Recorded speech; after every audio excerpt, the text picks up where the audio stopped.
sure you have been coming from everywhere, any part of this world.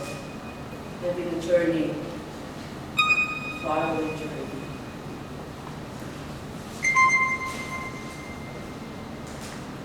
These travel bags, they have witnessed my travel too.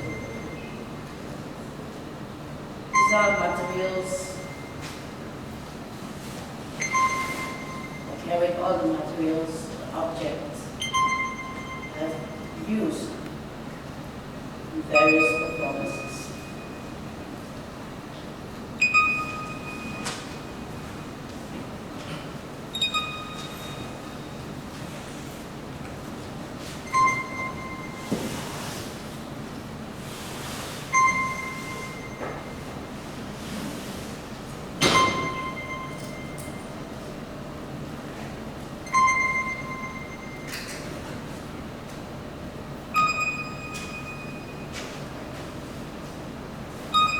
Traveling is always giving a lot of feeling for me to meet new people who then also become friends.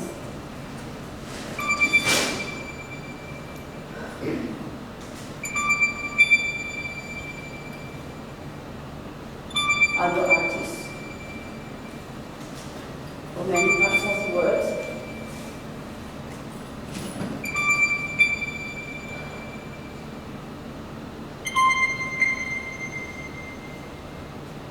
Sometimes I feel very tired to travel. Juggling from one place to another place, airports, terminals, train stations, chasing for schedules, looking for tickets, cancellation, delay, hungry, thirsty, sweating.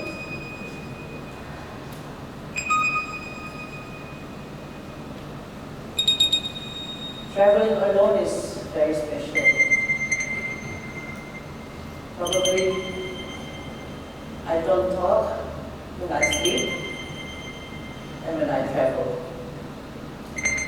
Sometimes it takes 30 hours, 40 hours we don't talk.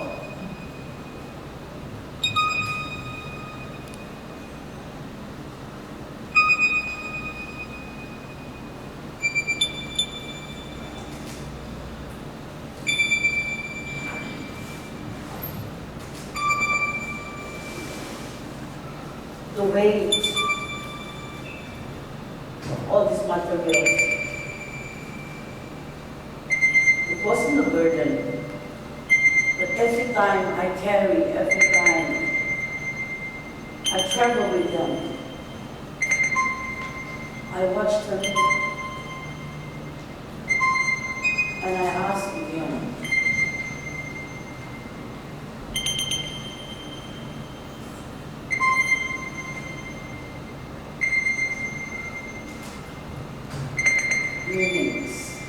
meanings of all these objects.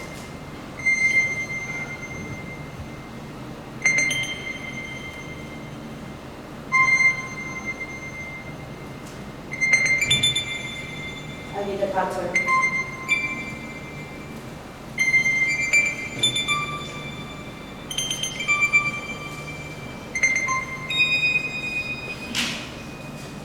Sometimes we forget things.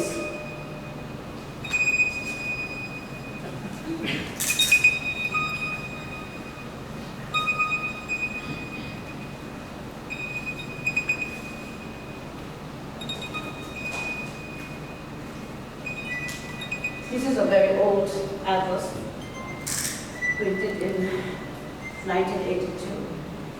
So part of this atlas are still, the old Soviet Union, East Europe, West Europe.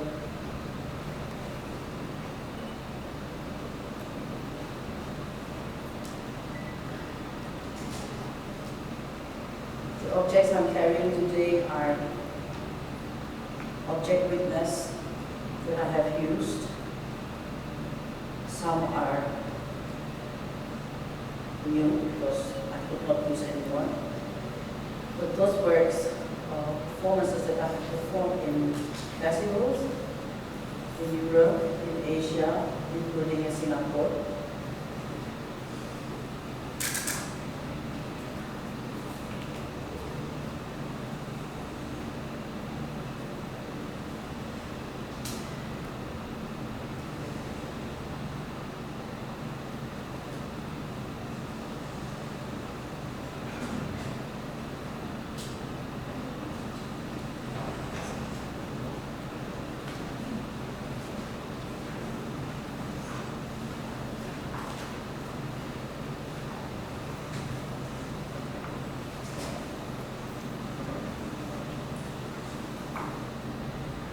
In 1988, I moved from my hometown, Bandung. I began my study in international politics and relations studies at the Faculty of Social Political Sciences at the Pajajaran University.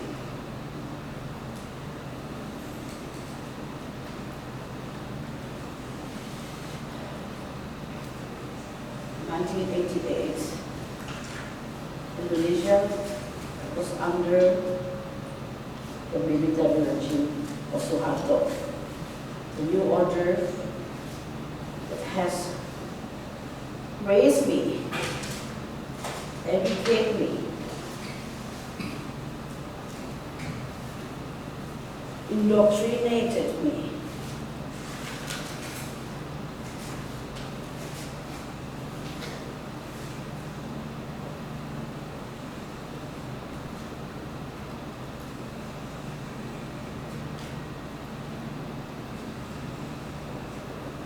In 1988,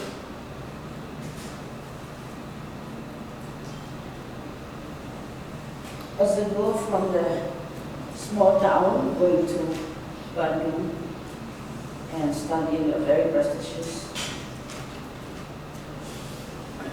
study, I wasn't a little bit happy. I wasn't happy. All the books were expensive. All were in English. All were books from the United States and Australia and Europe. We had to learn the national politics, diplomacy, international economy, international law. We had to learn Japanese, Chinese, English, philosophy.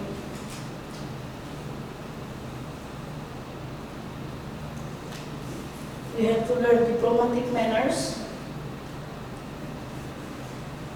I think I was also good.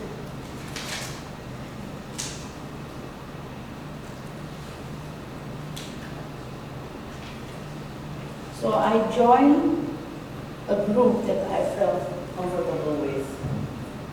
It was a theater group at the campus. So it's a university theater. There we had the space next to the public toilet of the university. And we sometimes spent a lot of intense discussion. And we had a roof above the ceiling. We put books. And some of them were forbidden books. Sometimes some of our friends, they spend nights in the over the roof, over the ceiling, because it was not allowed to spend night at the university. But there we discussed a lot of script. poetry. Was that Chekhov, Anton Chekhov was translated. The Seagulls. And translated into Indonesian language. So at that time, theater was very, like the best way to express your opinion. Because in the theater, you can work on the text, on the script, that messages would be somehow underlaid, like not directly expressed. It was not easy.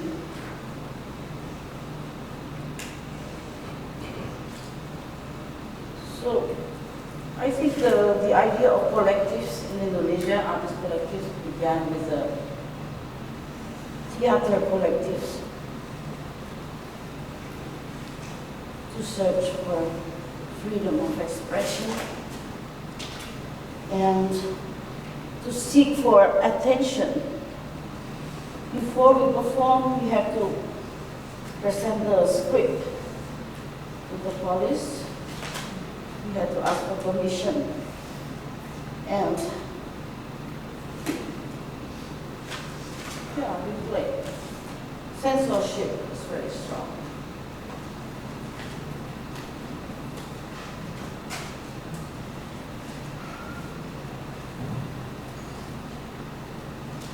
So I was young and not very innocent probably.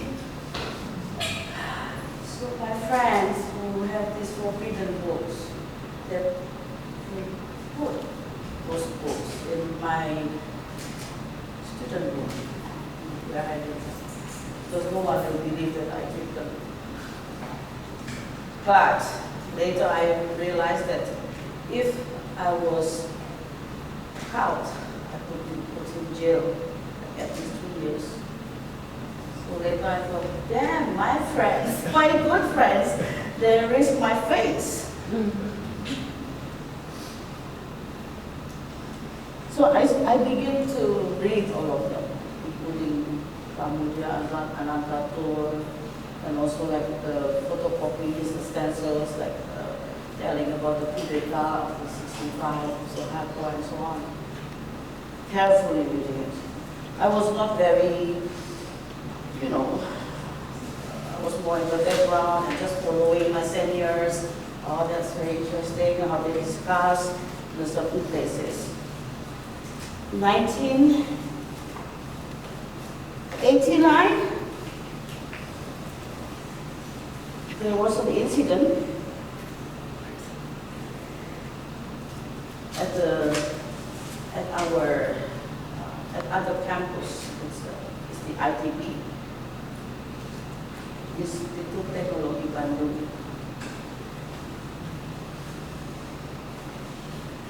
So I just followed my seniors to join the demonstration.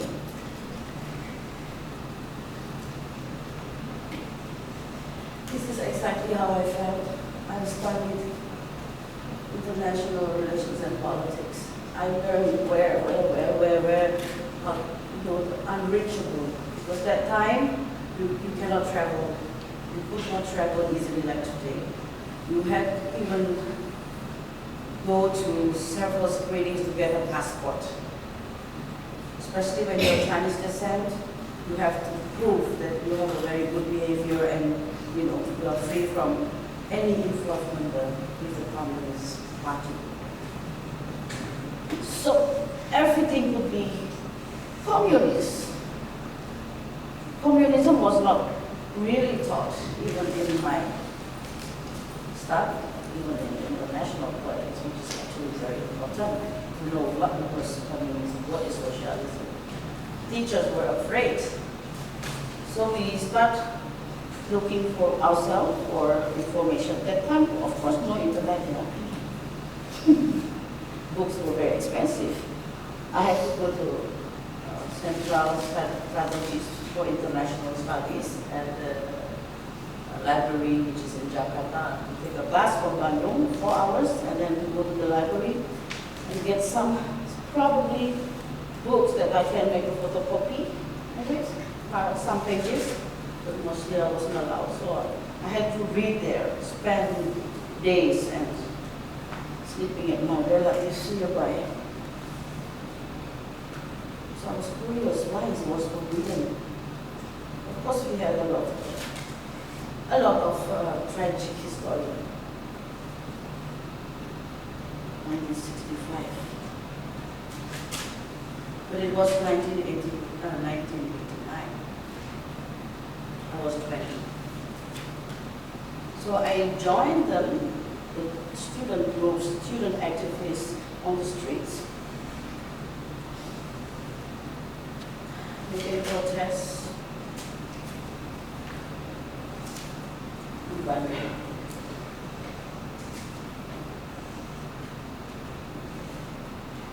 That was the same time with the issue of the perestroika, glasnost, the fall of Berlin Wall.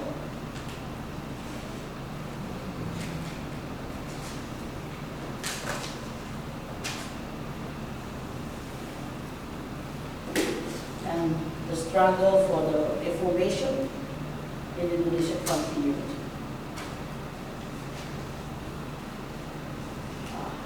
Yeah, young men also. Sometimes we forget easier.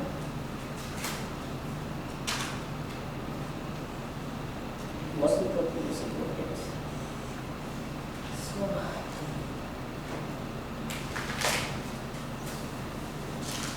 internationality is dangerous.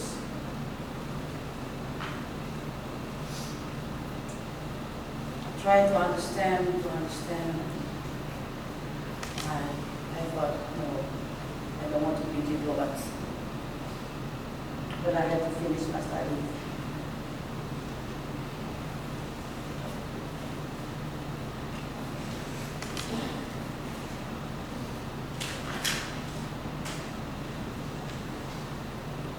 In our history of mankind, there's always a story of power over others.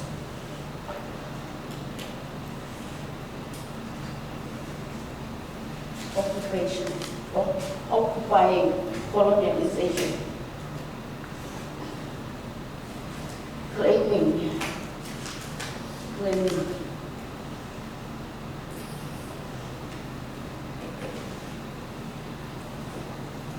territory of the land, of the ocean,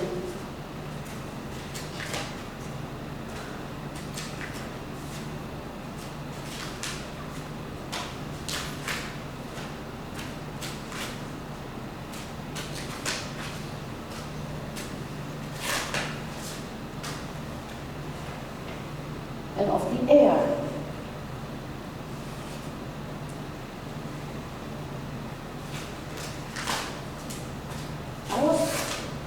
I didn't agree.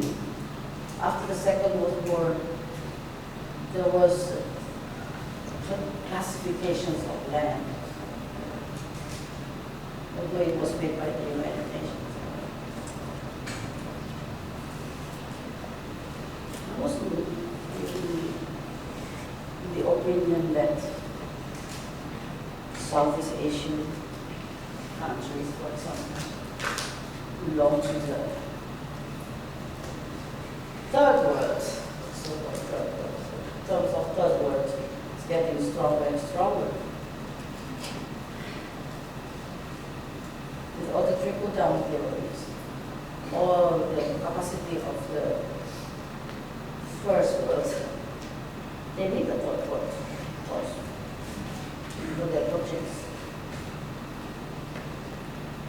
Some is for help, some is for project.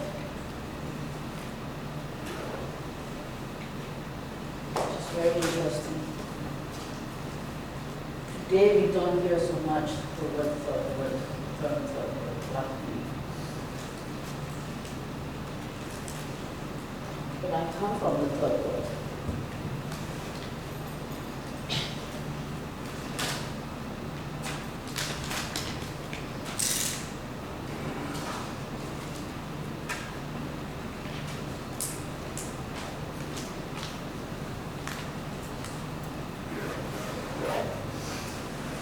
We are made to feel inferior.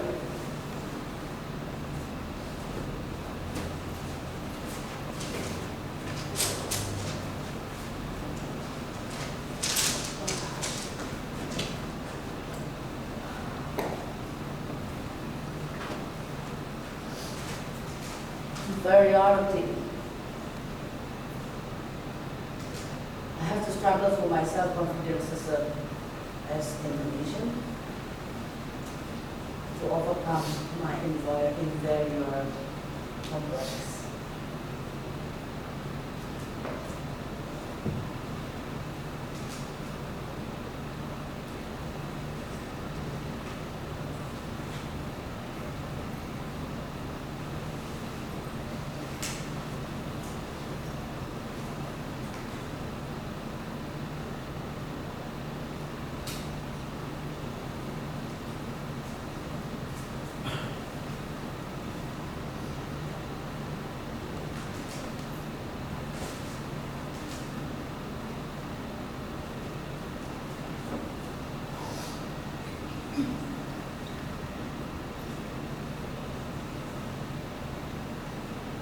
Always being seen coming from a poor country, always being separated from many privileges in the world.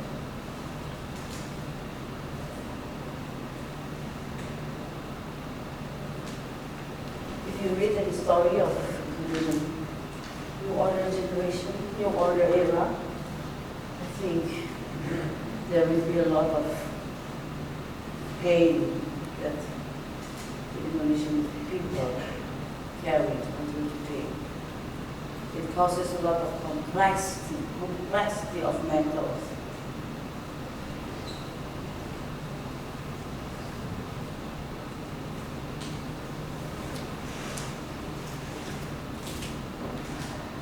In the 90s,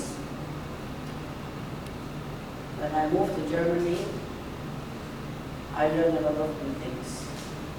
I was detached from my social, political environment. I moved in 1994, before the Reformation. Indonesian Reformation happened in 1998. At the time I was 7 months pregnant. 5 months pregnancy.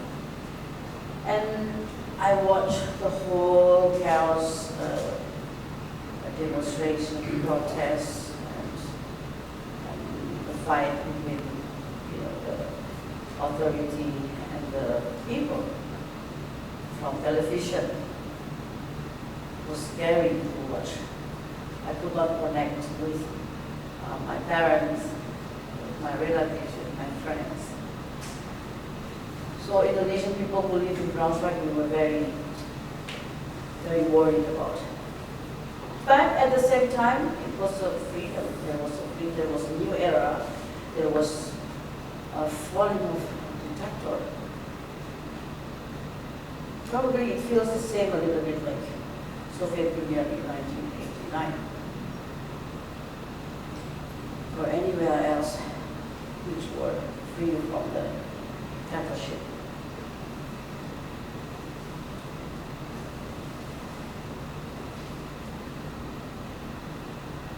Being political for me is to be part of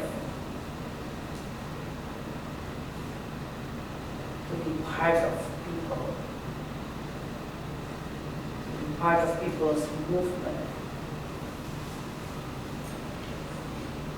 to be aware of being part of the whole thing, of the whole mechanism, of the whole constellation, of the whole circulations of power.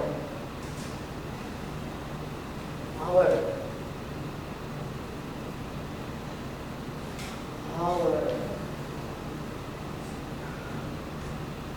And idealism.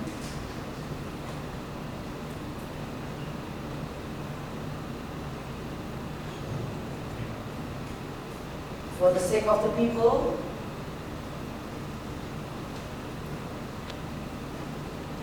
to be the best country in the world, be the best people, to lead, to be leaders,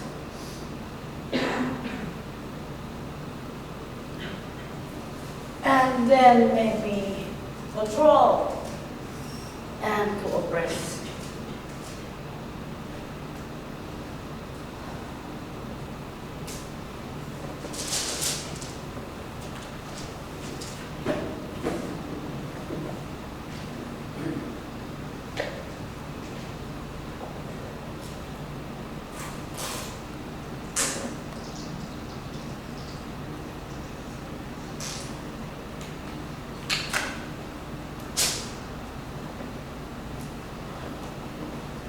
The freedom, we are still seeking for freedom. Everyone has strived for take meanings of freedom. Individually, collectively, as a nation, as a world. Freedom to move.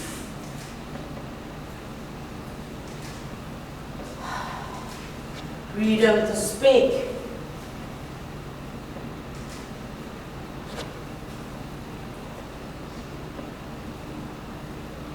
Freedom to think.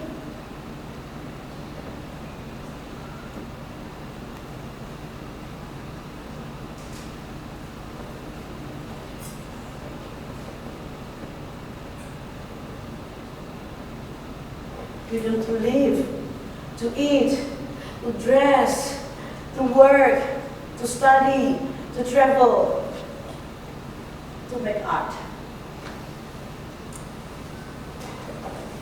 I just learned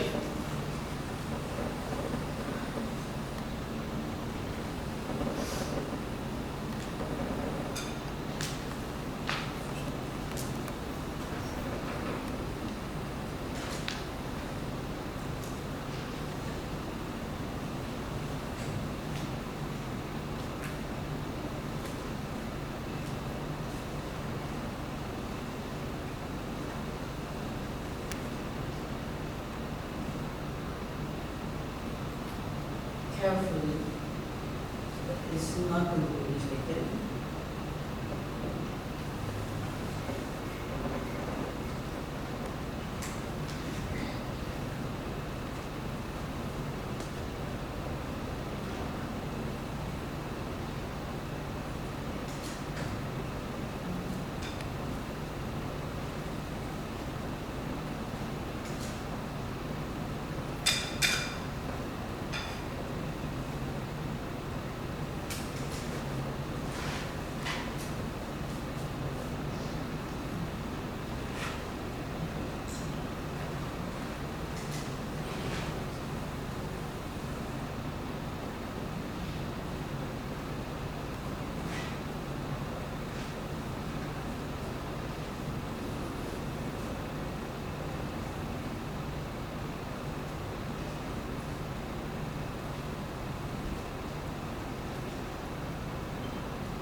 Everyone needs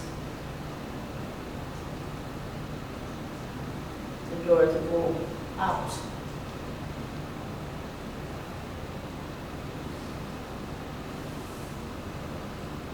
One day was a long time ago. Suddenly we are now, wow, we are in all year. But not long time ago, maybe until a couple months ago, we were isolated. We were facing restriction and force of the pandemic, unknown resource. We were all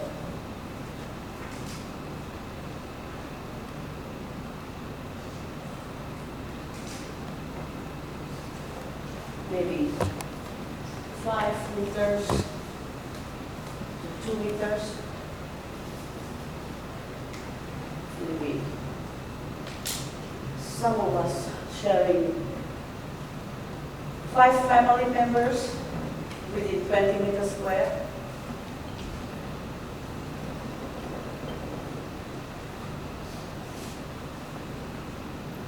Some have wood. They have a big house, garden.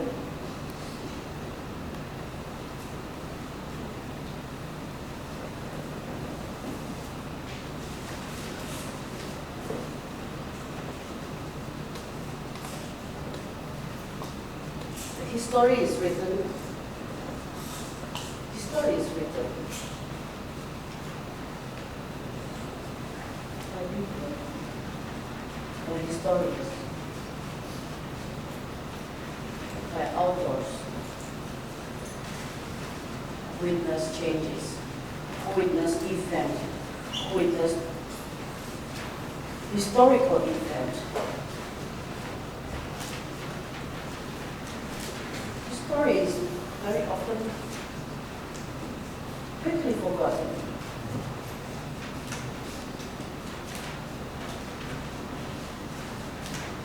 Or remake.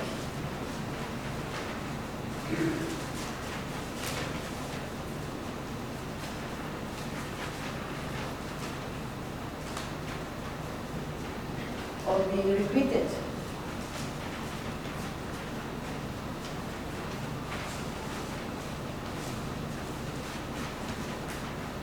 Manipulated.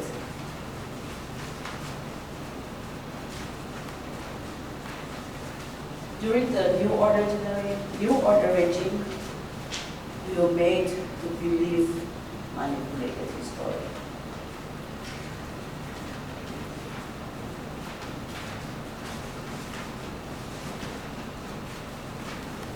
Until today, there are still 2 versions. The manipulated one, the reality, the facts.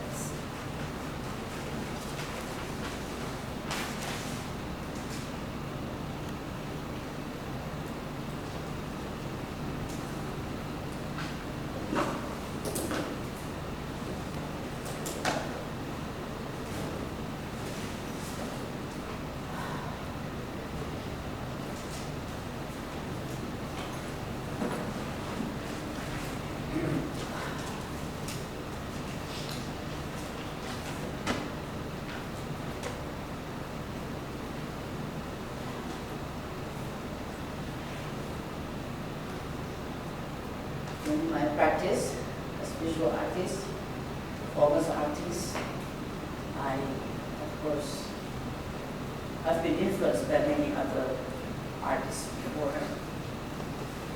I was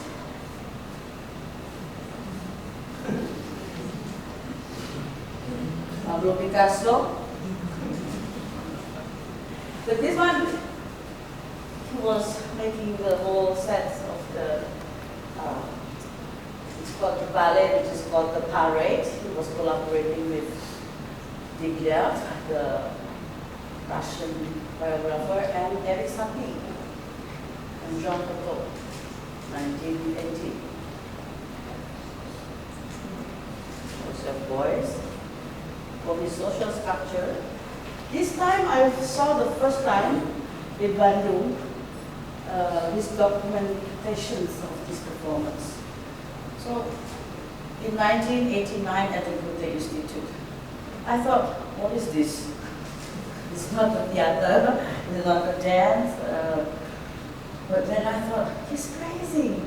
He's going to America without touching his feet on the ground, and then being brought to this cage together with the violinist for several days. Alan Kapro with his happening, and I thought this one very interesting. How he could motivate people to do such things. So political performance is also something that can motivate others to move, to do something, maybe something unusual. So like clicking gem from the car. Hermitage, of course, it was a bit extreme. Oh, the image is so bad because we stole from from Google. But this one, it's extreme. It happens also in Braunschweig, in my hometown. That's why it was a scandal, because he did it in front of the cathedral. He slaughtered this animal and,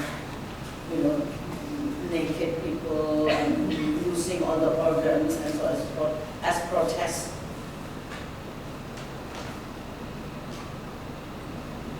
Yeah, Augusto Boal, Theater of the Oppressed. I think, I'm sure you know about it. It's very interesting how he motivates participants. So, to make a theater that is participatory, so other people can also join freely without recognizing that it was part of the play, to express their opinion, to be part of a conversation that is happening in the public spaces, in the bus or somewhere else. And Martha also with the semiotics of the kitchen, I think also that was, for me, let me say, very close to the, not just using body, but the whole presence of female and that is connected to the kitchen, and how she very softly using the equipment and expressing a little anger, a little, a very feminine emotion, but very clear. So semiotic of the kitchen is a very strong word. And value export. This value export is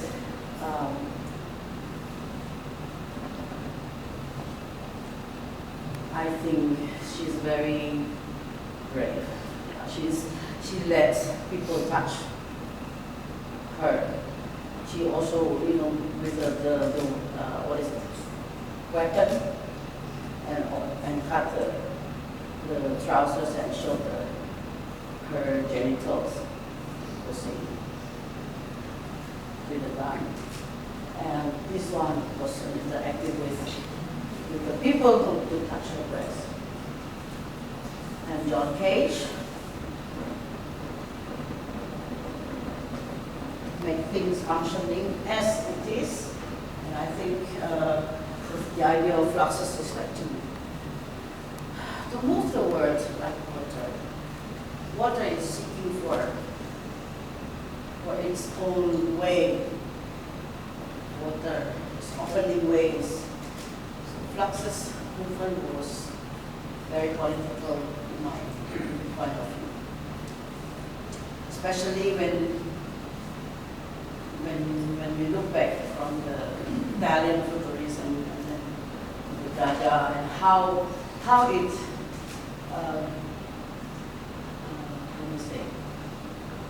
gradually shaping resistance towards the conventional. I think that influenced our practice a lot. And Guerrilla Girls,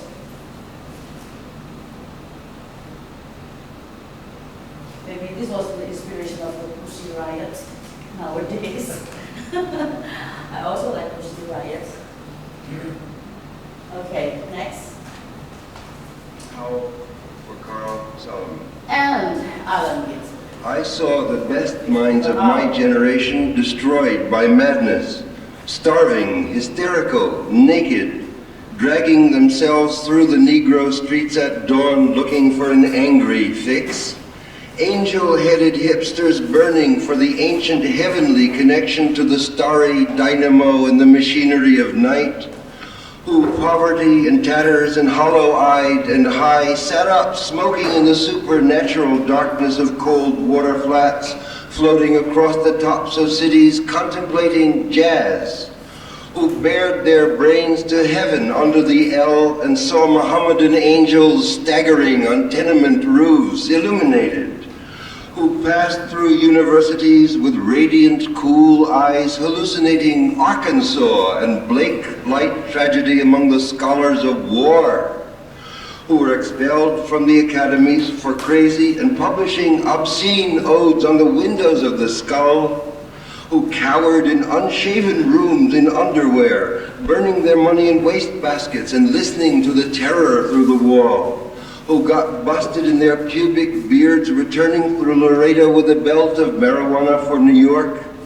who ate fire and paint hotels or drank turpentine in Paradise Alley death, or purgatoried their torsos night after night with dreams, with drugs, with waking nightmares, alcohol and cock and endless balls, incomparable blind streets of shuddering cloud and lightning in the mind leaping toward poles of Canada and Patterson, illuminating all the motionless world of time between.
become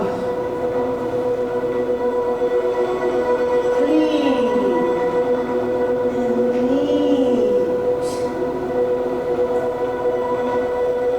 to be proper,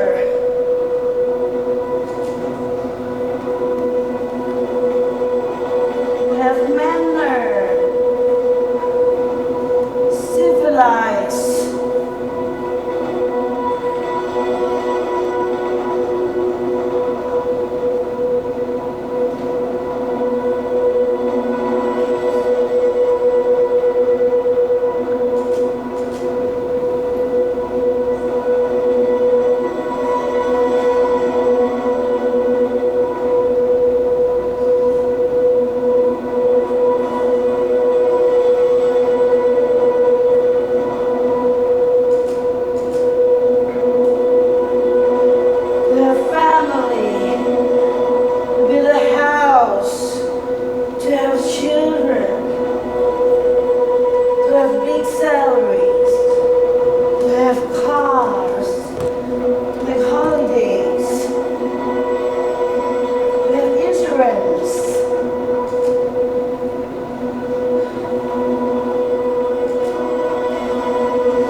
destroy and destroy them.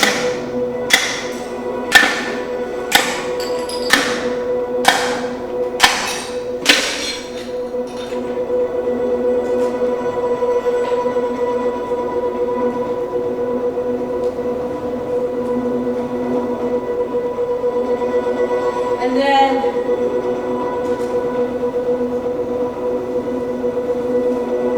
when we lost our dream, then we start thinking of death.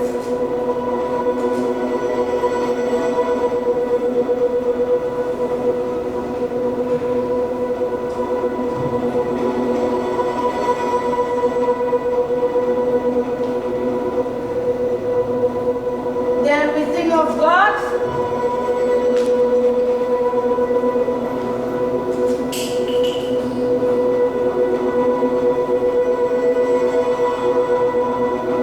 And ask for forgiveness, forgiving.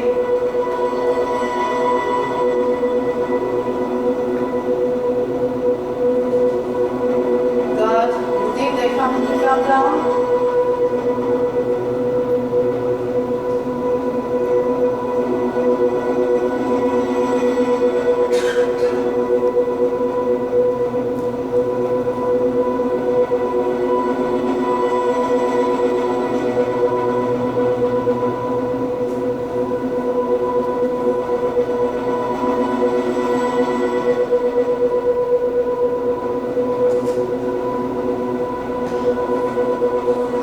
The dog barked at the backyard.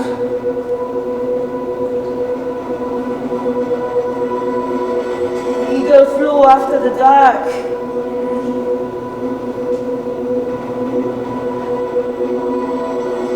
Lion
from 1973, I was 40.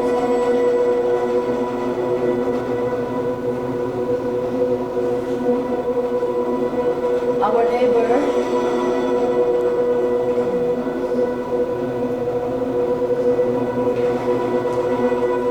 was suffering from lepra.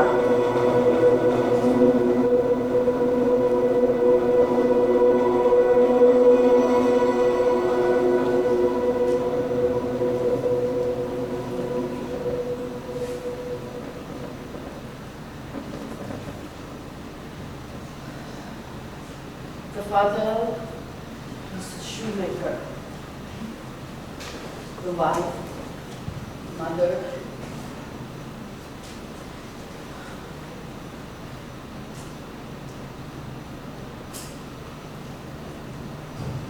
she was a cleaner of another neighbor.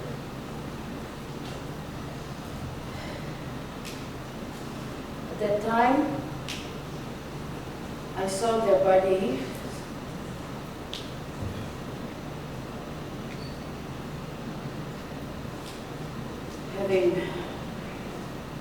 they're losing part of their bodies very quickly. The fingers, the toes, and the father, and then the wife, and the mother, and then the little child about my age. My grandmother said that the world is not fair. Life can be so unfair.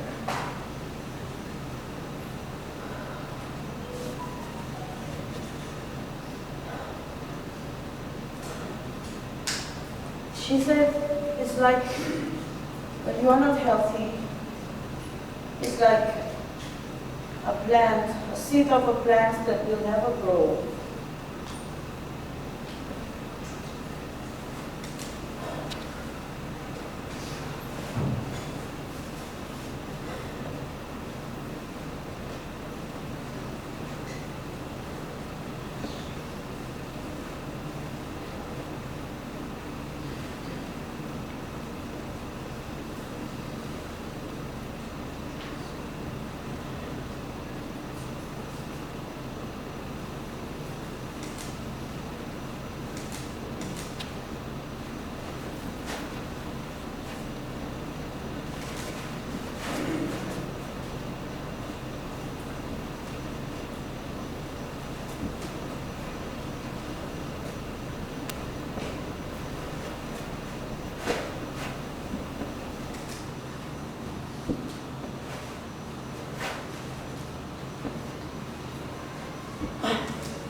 You can get to by a boat or train. It's far, far away.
social welfare.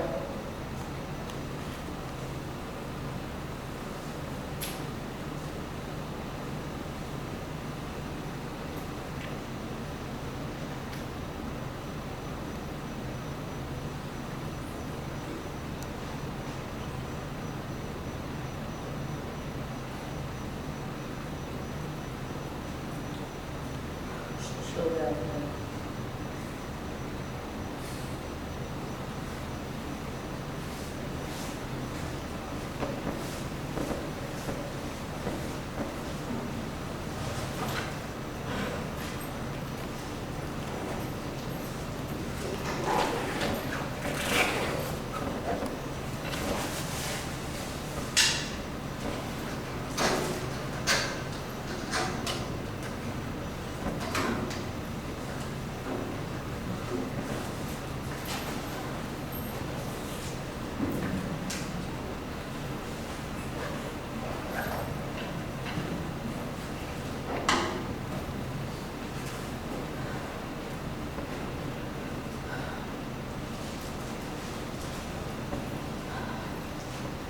Wake up!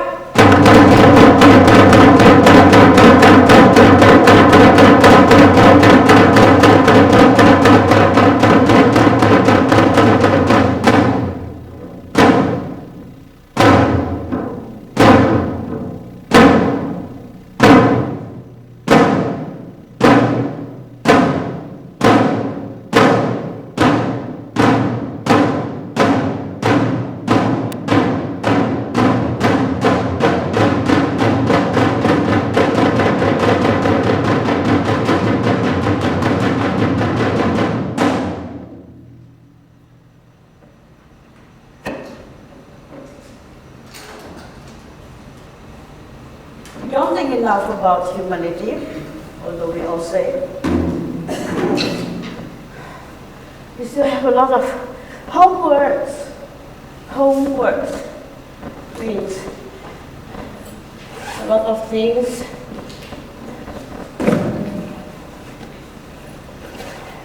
we haven't finished. Oh, it's so difficult to take out.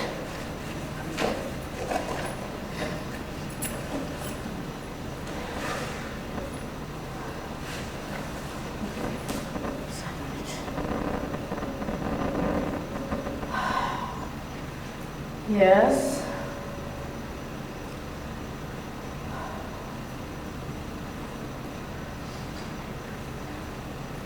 There is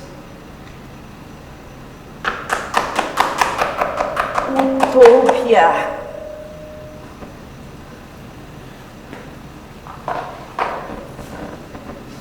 A place where we want to go.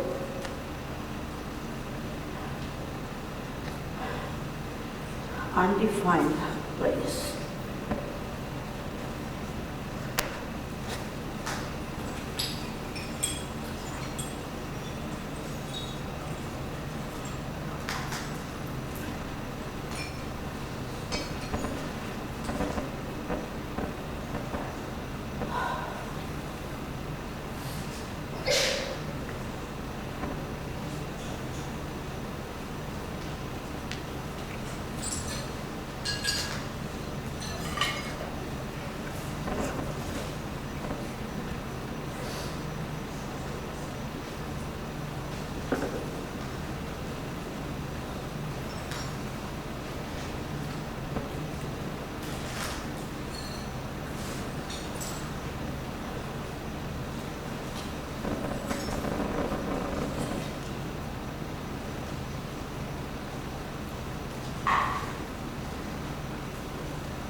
Now go.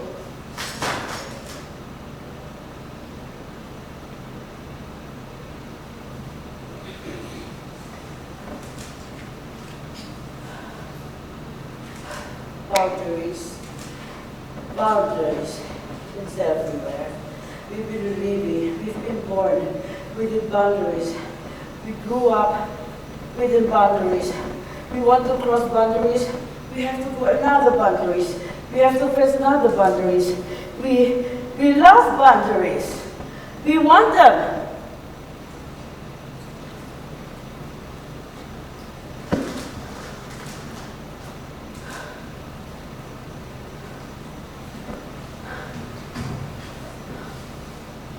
We create boundaries. We agree with boundaries. Right?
Our beautiful world.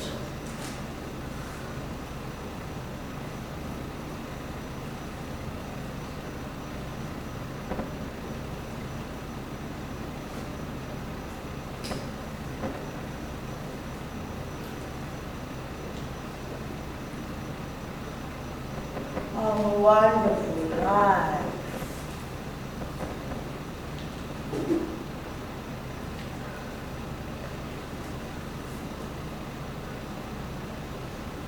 Who owns them?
sorry.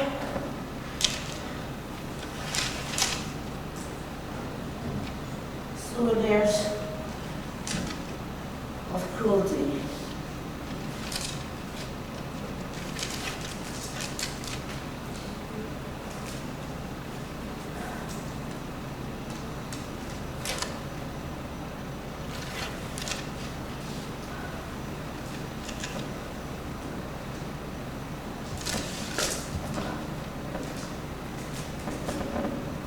Through layers of cruelty.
Story never said enough. How many cruelties happened in the past? How many of our ancestors have suffered from injustice, oppression? How many people, how many of us having an inborn revenge?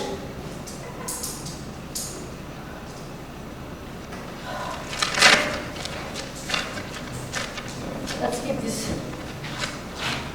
many memories here.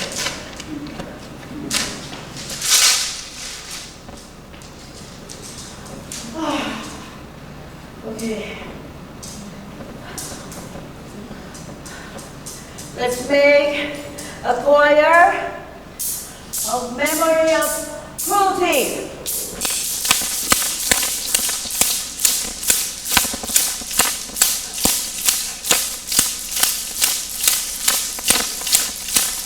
Close your eyes and remember.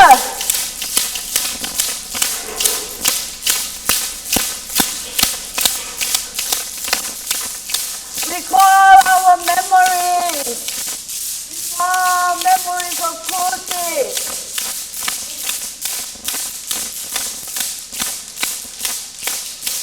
Faster.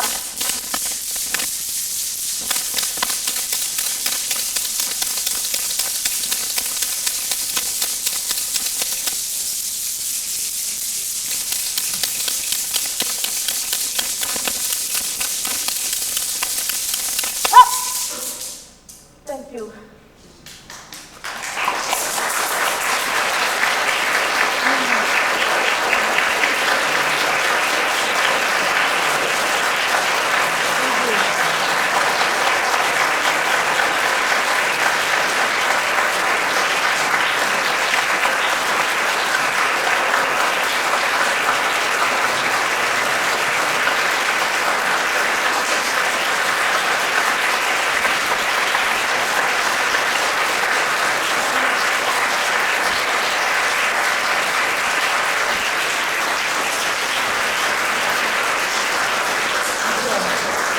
Thank you so much. Thank you for coming.